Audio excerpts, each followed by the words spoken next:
من الشیطان الرجیم بسم اللہ الرحمن الرحیم الحمد لأہلہ والصلاة علی اہلہا اما بعد فقد قال اللہ تبارک وتعالی فی محکم کتابہ المجید وفرقانہ الحمید بسم اللہ الرحمن الرحیم واعتصموا بحبل اللہ جميعا ولا تفرقوا. تمام مسالک اور مذاہب کے نمائندگان، علماء، اسکالرز، سب کی خدمت میں السلام علیکم ورحمۃ اللہ وبرکاتہ.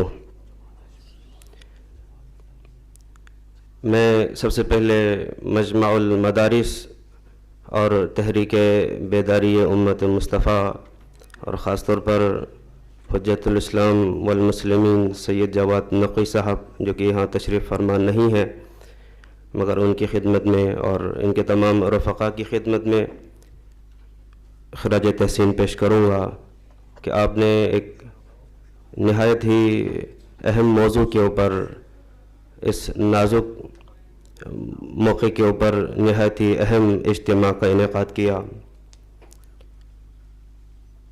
اسلام آفاقی دین اور اس کے دو بازو ہے.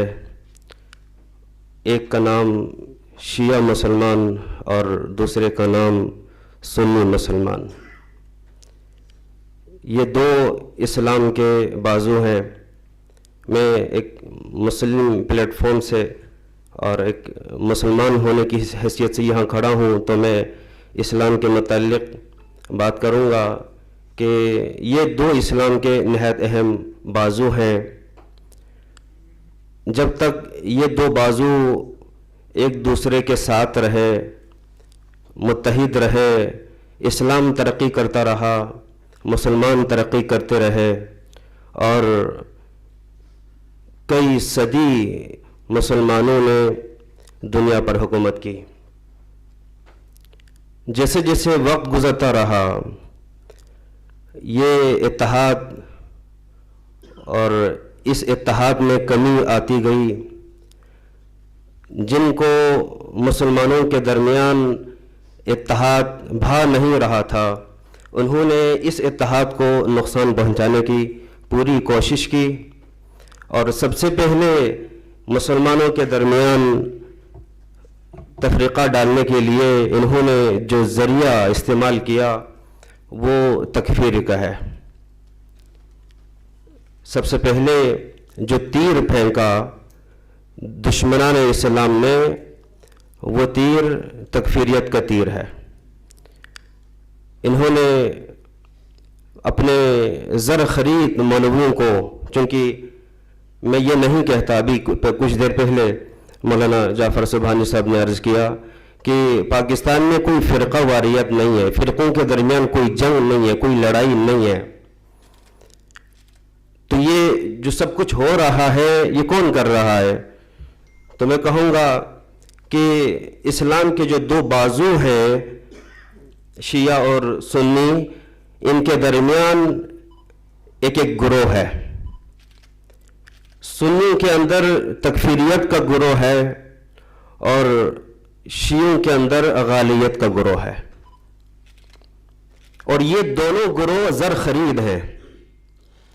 پہلے تکفیری گروہ کو خرید لیا گیا اور ان کو حکم ملا کہ تم نے کتابوں کے ذریعے سے شیعوں کو کافر ثابت کرنا ہے. پورا زور لگایا گیا، مگر ان کو خاطر خواہ کامیابی نظر نہیں آئی. وہ ماحول نظر نہیں آیا کہ مسلمان ایک دوسرے کو کافر کہیں اور ایک دوسرے سے ہاتھ ملانے سے گریز کریں. جب کامیابی نظر نہیں آئی تو ان کے مالکوں کی طرف سے حکم آیا کہ تم یہ کتابیں اور کتابوں کے ذریعے سے دلیل دیتے رہو گے تو تمہیں کامیابی نہیں ملے گی، یہ کارگر نہیں ہوگا. بلکہ اگر تمہیں کامیابی حاصل کرنی ہے تو تم ان کے درمیان اپنے بندے تیار کرو.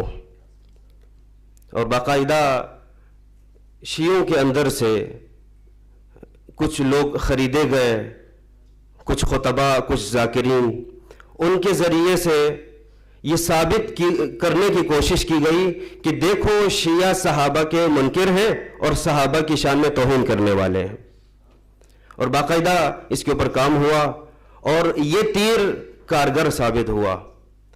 اور جب شیعہ ممبروں پر اہانت کے الفاظ استعمال ہوتے تھے تو باقاعدہ ریکارڈنگز کے ذریعے سے یہ دوسرے جو زرخرید لوگ ہیں وہ اس کا استعمال کرتے، اپنے لوگوں کو دکھاتے کہ دیکھو تمہاری غیرت کو کیا ہو گیا ہے، تمہاری مسلمانیت کو کیا ہو گیا ہے کہ وہ ہمارے صحابہ کو گالیاں دے رہے اور تم ان کو مسلمان مانو گے۔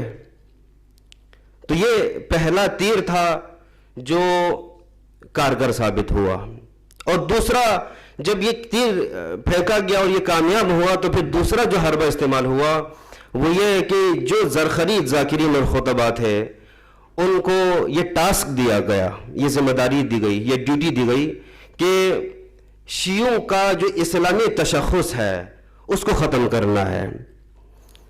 تو اس کو ختم کرنے کے لیے کیا کیا گیا؟ سب سے پہلے کہا گیا کہ ہمیں سلام کرتے وقت جب کسی ایک مسلمان سے ملاقات ہوتی ہے تو ملاقات کے وقت سلام نہیں کرنا ہے، یا علی مدد کہنا ہے۔ میں یا علی مدد کو منکر نہیں ہوں، لیکن سلام کی جگہ پر یا علی مدد کو لانے کا مقصد وہ جو تشخص، جب ایک مسلمان دوسرے مسلمان سے ملاقات کرتا ہے تو سب سے پہلے اگلے کے مسلمان ہونے کی نشانی یہ ہے، چونکہ پیغمبر صلی اللہ علیہ وآلہ وسلم کے بارے میں ہم بچپن میں کتابوں میں پڑھتے ہیں، جب بچے کو سب سے پہلے پیغمبر کے بارے میں بتایا جاتا ہے تو ہم بچے کو یہ سکھاتے ہیں کہ دیکھو پیغمبر سلام میں پہل کرتے تھے، اور باقی اولیاء اور ائمہ کے متعلق تو سلام میں پہل کرتے تھے۔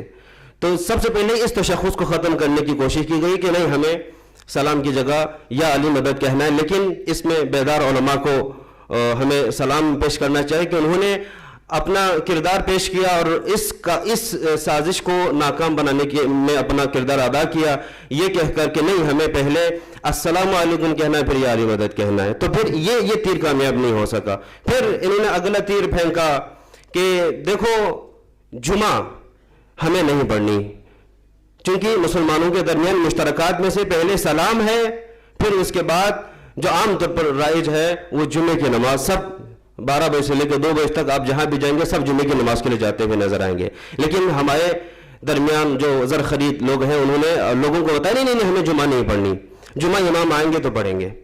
اچھا، میں مختصراً میں چاہ رہا تھا کہ اس پر کچھ گفتگو کروں۔ قرآن میں واضح حکم ہے کہ وَإِذَا نُودِيَ لِلصَّلَاةِ مِن يَوْمِ الْجُمُعَةِ فَاسْعَوْا إِلَىٰ ذِكْرِ اللَّهِ وَذَرُوا الْبَيْعَ، یہاں تک کہ صرف نماز کے لیے جانے کا حکم نہیں بلکہ وَذَرُوا الْبَيْعَ کا بھی ہے کہ کاروبار چھوڑنا ہے، اور کاروبار اب تمام علماء یہاں تشریف فرمائے تمام مسالک سے کہ جمعے کی نماز کے ٹائم پہ تجارت کرنا جائز نہیں ہے۔ اگلا انہوں نے کہا کہ جو مشترکات میں سے جو چیز ہے اس کو نشانہ بنائے وہ نماز عیدین ہے۔ عید الفطر کہا نہیں مولا کا دسوائے نہیں جانا، عید الاضحیٰ کہا نہیں یہ بھی جو ہے سوئم ہے نہیں جانا، ہم نہیں جائیں گے۔ اب آپ اندازہ کریں عید الفطر کے دن ٹھیک صبح 7-8 بجے مجلس اعضاء برپا ہوتی ہے۔ مجلس اعضاء عبادت ہے، لیکن ایک عبادت کو نشانہ بنانے کے لیے دوسری عبادت کا استعمال کیا گیا۔ یعنی میں یہ کہوں کہ جنہوں نے یہ کام کیا انہوں نے خوبصورت اصلی پیکنگ میں نقلی چیز پیش کی گئی، یعنی اہل بیت کے نام پر، دین کے نام پر بظاہر اہل بیت کا ذکر ہے، اس میں کوئی برائی نہیں ہے، عبادت ہے، لیکن اس کے نام پر جو چیز مسلمانوں کے درمیان مشترکات میں سے تھی اس کو نشانہ بنایا۔ تو اس طرح کر کے کوشش کی گئی۔ سادہ لوگ عوام ہیں، لوگ قرآن نہیں پڑھتے، لوگ کتابیں نہیں پڑھتے، وہ سنتے ہیں۔ میرے پاس وقت نہیں، مجھے ویسے بھی پرچی مل چکی ہے، لیکن میں عرض کروں سید جواد نقوی عالم دین ہے، فیلسوف ہے، میں کہوں گا 2 فیلسوف سے متاثر ہو کر ایک فیلسوف سے انہوں نے استفادہ کیا، آیت اللہ جوادیہ ملی کے خاص شاگردوں میں سے ہے، فیلسوف ہیں، عارف ہیں، اور ایک عارف کے شاگرد۔ لیکن ہمارے لوگ مجھ سے سوال کرتے ہیں، میں ایک اپنا سا طالب علم ہوں، ایک مسجد میں امامت جمعہ و جماعت کی امامت کرتا ہوں، سوال کرتے ہیں کہ قبلہ ان کے متعلق آپ کی کیا رائے ہے، کہ وہ یہ کہتے ہیں وہ کہتے ہیں فلاں۔ عام سادہ لوگ جبکہ آج کی دنیا میں کسی کی شخصیت کو جاننا, کسی کے بارے میں تحقیق کرنا کوئی مشکل کام نہیں رہا. سوشل میڈیا کا دور ہے, انٹرنیٹ کا دور ہے, اب تو کوئی چیز ہماری دسترس سے باہر نہیں ہے. لیکن اس کے باوجود لوگوں کی حالت یہ ہے کہ سوال کرتے ہیں کہ قبلہ جو ہے ان کے بارے میں آپ کی کیا رائے ہے, وہ یہ کہتے ہیں, وہ کہتے ہیں. میں نے کہا آپ انصاف کو اچھی چیز سمجھتے ہیں یا نہیں؟ کہتے جی انصاف تو اچھی چیز ہے. تو میں نے کہا آپ کے پاس ایک ویڈیو کلپ پہنچی ہے اور ان کے ہزاروں نے جو ہے کئی ہزار ویڈیوز اور آڈیوز انٹرنیٹ کے اوپر موجود ہیں. آیا آپ نے ان تمام کو دیکھا ہے؟ کہ نہیں. تو اس ایک کو ذریعہ بنا کر, دلیل بنا کر وہ کہنے کہ جی وہ یہ کہہ رہے ہیں, وہ کہہ رہے ہیں. سادہ لوگ کسی نے بہکا دیا, اس کے بہکاؤ میں آ کر یہ باتیں.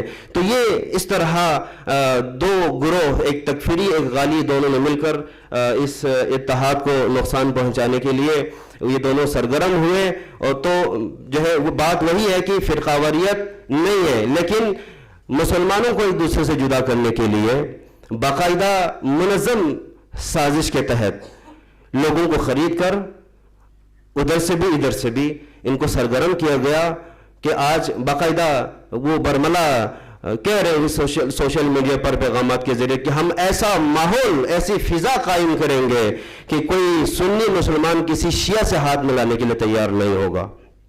تو ایسے میں اس طرح کے اجتماعات اور ایسی فکری اور تربیتی اجتماعات نہایت ضروری ہیں. اور اس افتراق کو ختم کرنے کے لیے کہا گیا کہ تعارفوا تقاربوا, تعارف, ایک دوسرے کے ساتھ مل بیٹھیں گے تو پھر ہم ایک دوسرے کے قریب ہوں گے. دعا کرتا ہوں رب العزت کی بارگاہ میں کہ اللہ تعالیٰ اس پروگرام کے منتظمین کو اجر عظیم عنایت فرمائے اور یہاں کے شرکاء کو بھی اجر عظیم عنایت فرمائے. والسلام علیکم ورحمۃ اللہ.